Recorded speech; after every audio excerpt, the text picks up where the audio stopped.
School principals in Britain are warning that children's unfettered access to pornography on their smartphones is to blame for the crisis of sexual assault among private school communities. It follows the publication of 13,000 comments by UK private school students on a website called Everyone's Invited, detailing their experiences of rape and sexual assault. Now, the UK website follows a similar project here in Australia, established by former Sydney high schooler Chanel Contos. She's since been working very hard to advocate for better education around consent and recently collaborating with the Victorian government to include lessons on toxic masculinity and slut shaming. Most of the briefing is me talking at them and then some question and answer time at the end. However, something that I found really positive from my first briefing with Victoria Parliament was the Shadow Minister for Police gave me his commitment to push for a informal reporting software online for sexual assault where the victim can choose to remain anonymous or not. The benefit of this is that one, the victim can give information about their own sexual assault from the comfort of their own home. And then the other important thing about that is in society overall, it would reduce victim blaming and encourage people to report their sexual assault. It will normalise sexual assault reporting, as there will be this database of informal reports so that when someone makes a formal complaint, we can cross-reference that to see if a perpetrator is a repeat offender. I mean, even that small generational difference between when I was going through my early teen years and now with smartphones being widely acceptable, things like sending nude images are completely the norm these days. And that, you know, speaking to young girls now, that was shocking to me. I mean, I felt old hearing this and being like, don't do that. But, you know, that's what's happening.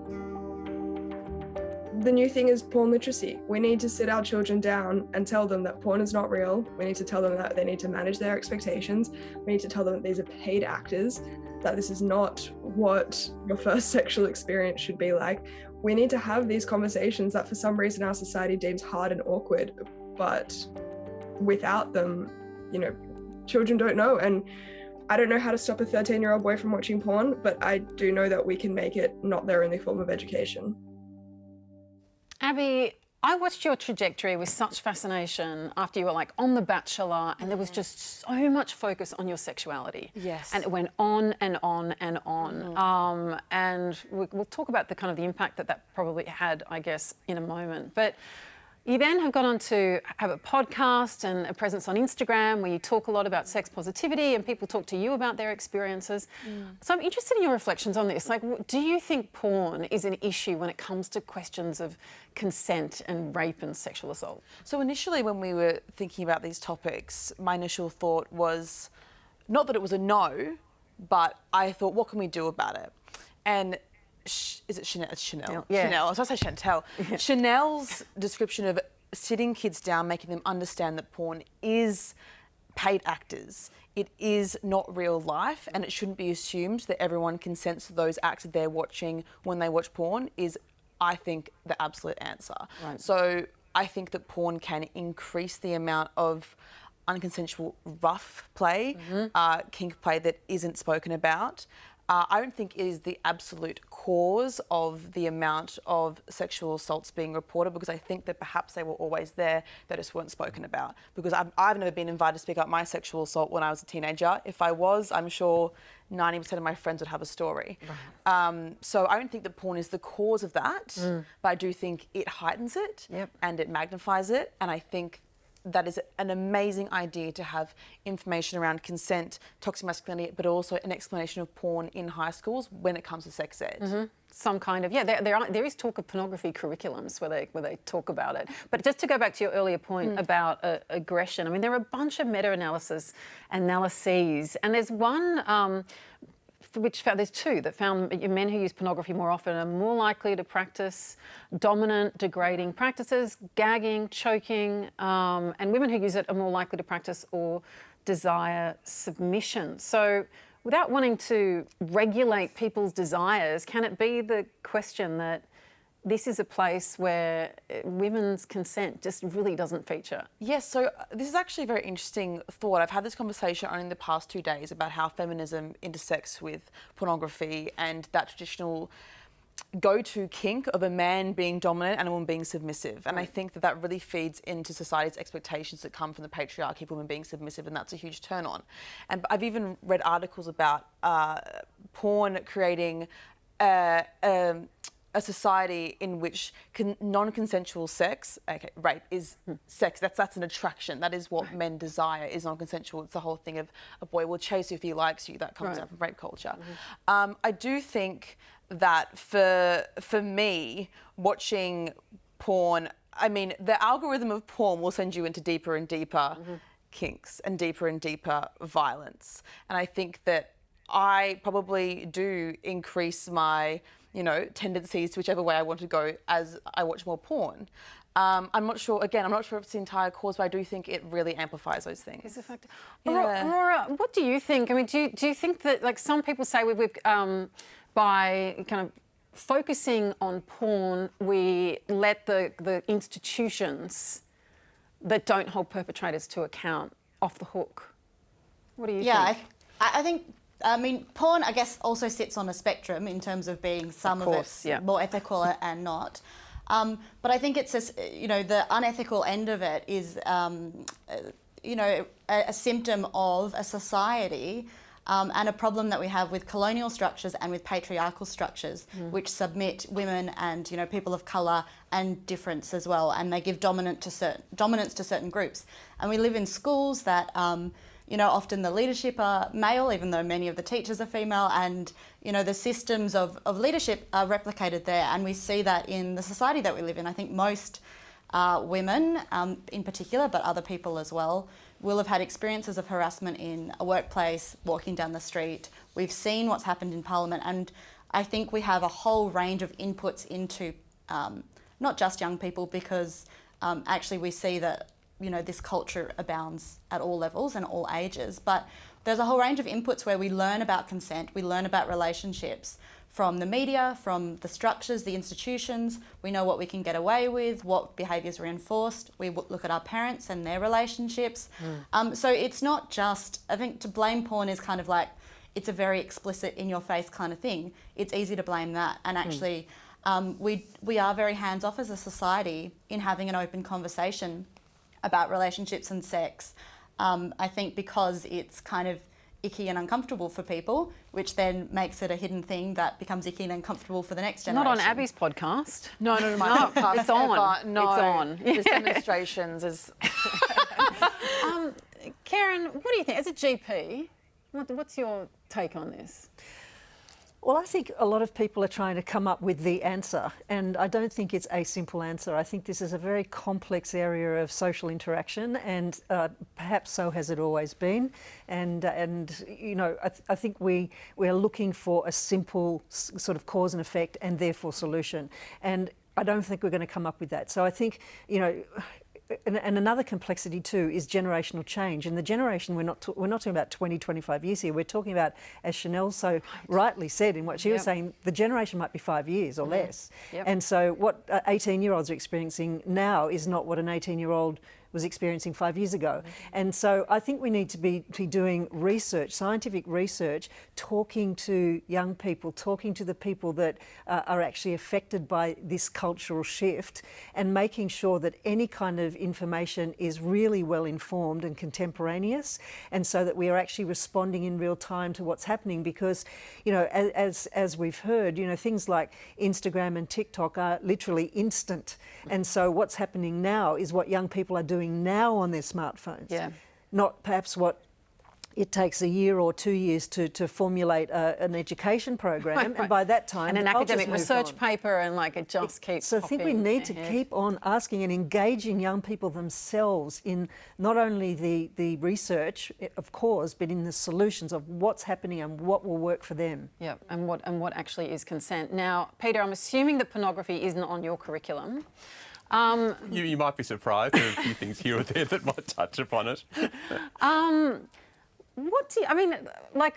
lot of people, porn has existed in various guises for centuries, right? Of course, it's mass distributed now, and it's very easily available, which is what these school principals are saying. Do you think we're right to be pointing the finger at it as a contributing factor when it comes to erosion of respect or lack of understanding of consent? Yeah, look. At one level, you know, sexual activity obviously has always been with us. Sexual assault and some of the patriarchal issues of abuse and so on that we've already talked about have always been around.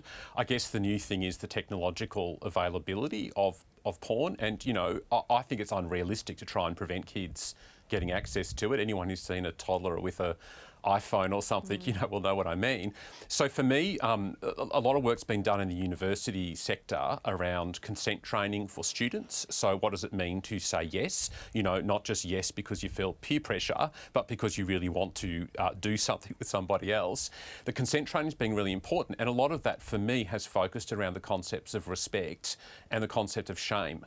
And I think, as has been said, one of the big problems we have as a society is a lot of the rules around, you know, for good or for ill, around sexual conduct have changed out of sight in the last 50 years. But it's not altogether clear what the rules are that replace them. So to say to people, you know, only do it if it feels good, doesn't work if what feels good for you is being seen, you know, to join in what your peers want you to do or to succumb to peer pressure.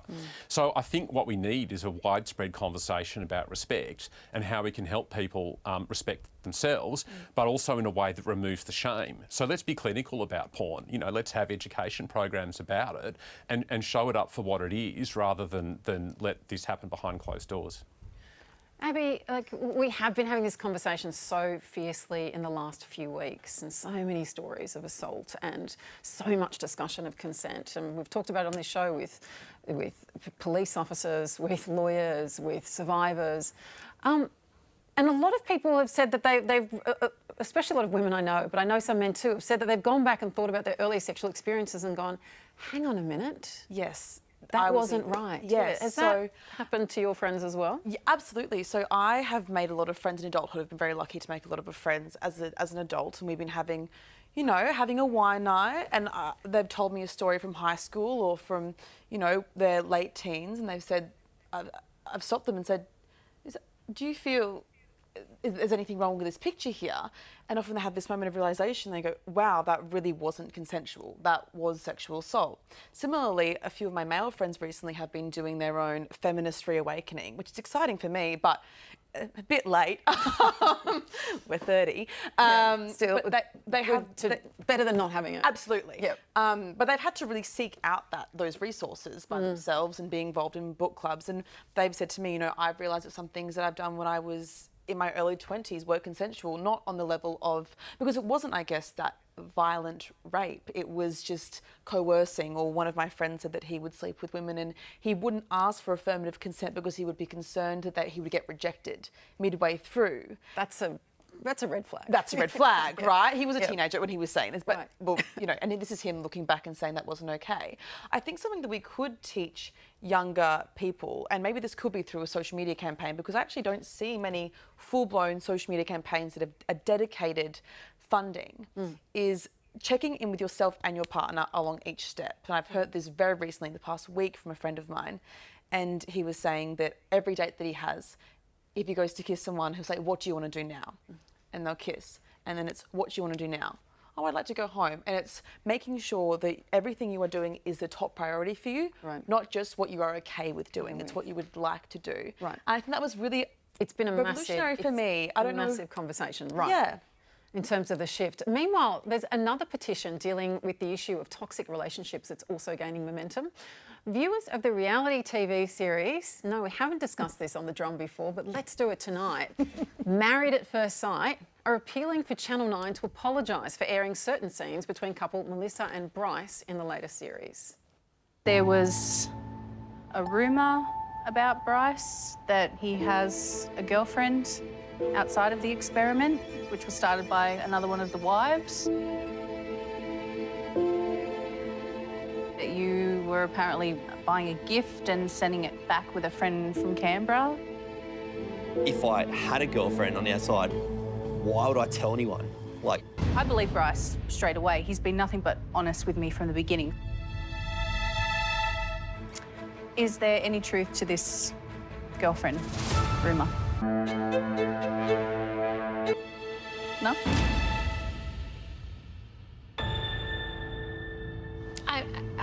I don't really have heaps to comment. If I knew more, I would totally jump in and say something, but... Geneva not Italian. Do you think he's slut? Yeah. Yeah. Yeah, no doubt. Of course, the gift thing is true. Huh? The gift thing is true. Oh. Nearly 14,000 people have signed the petition, which says the relationship has not been handled appropriately. These signs are being disregarded by producers and the network, and Melissa is being subjected to mental torture, very obviously to the viewer, creating a distressing viewing experience, especially those who are victims of DV relationships. There is a clear failure of duty of care to Melissa during the filming of the show, allowing her to remain in a toxic and dangerous environment with her partner for the benefit of the network. These reality series are filmed several months in advance, and it turns out Bryce and Melissa are still together and were asked about the controversy a week ago. Apparently your behaviour's led to some complaints to the ACMA. Yeah. What are your thoughts on that? Oh, look, I don't know. I think that's something the producers might have to answer. It's not up to me to put the show together. Do you reckon it's about the edit? I think everyone else can work that out for themselves. Righto. I've had a great edit, I reckon. Okay. So I've been really happy with What are it. your thoughts on that, Melissa? What do you think? How much is Bryce and how much is the edit? He's just... What are your thoughts on that? I know the real Bryce, so okay. What everyone's seeing is it's a great edit. I'll say that. It was the real Bryce. Okay, I'm just going to let Abbie digest this because she was gasping throughout that. Digest it because I want to ask Peter. I know that sometimes you might have seen the show, perhaps on in the background. What do you make of this ethical issue of portraying an emotion, what appears to be an emotionally abusive relationship in such, you know, like a widely watched show? Yeah, look, I find it really, really difficult to kind of comment in this space because part of, for me, I'm not going to say Married at First Sight is pornography, but there's this air of unreality about it at the same time. Right. So to what extent are people seeing this as fact or fiction, and what influence is this sort of program, you know, having on the casual viewer like me who isn't watching it on a Friday night, I promise. So I find it really difficult. What are the, you know, this is new ethical territory for us. There aren't any clear rules about how we represent this. And I mean, I'm thinking the whole program, like there's a long history of writing about relationships or thinking about the way human relationships work through fiction. I mean, I'm thinking like someone like Jane Austen, you know, was writing about human relationships without having to go into all the economic detail of people's day-to-day lives. So there's a long history to this kind of thing, but doing it on television where it presents as real, I think is a whole nother ballgame. Yeah, right, the reality TV. Now, when Abbie, when you were on The Bachelor, yes, you were depicted as a villain, and you later complained about the editing. Yes. Tell us about that. So the editing on these shows is obviously huge, but I think until you can see yourself on the show or someone that's very close to you, you don't understand to what extent. I mean, there are things like frankenbiting where they take single words. Like, before you go and film the show, everyone says they can't make you say anything, but they literally can. If I said, they can take single words and make a sentence. And unless you know your own intonation, you can't hear that that's not how I would speak. So there were things that were grammatically incorrect. My mum would say, "Why did you say that like that as a teacher? That's grammatically incorrect." And I would say, "Mother, it's a frankenbite." So I think that... Frankenbite? I've never heard of that before. Yes, so that was something that I was very upset. That was my main issue on the show, was because I would get trolled and death threats and physical threats of violence for things I did not say. I literally did not say, or they were, you could hear where the mic was further away, my mic was taken off, and I'm saying, oh, you know, he's saying something about a crew member and it's made out to be someone else, you know? Right. Never mean, we love the crew. But I think as well, saying that we know there is an unreality in this reality TV, as an educated person, yes, you know, but I think the majority of people who watch these shows do not understand that it isn't entirely real, or don't want to understand that. I mean, and I think I can account for that by the amount of death threats I've gotten, and I still get trolled almost daily, and it was 2 years ago for me. What's the impact of you on you? Like, what's the toll of that? I was very suicidal around the airing of the show, just a week before finale. I had a plan, as they say in the GP's office.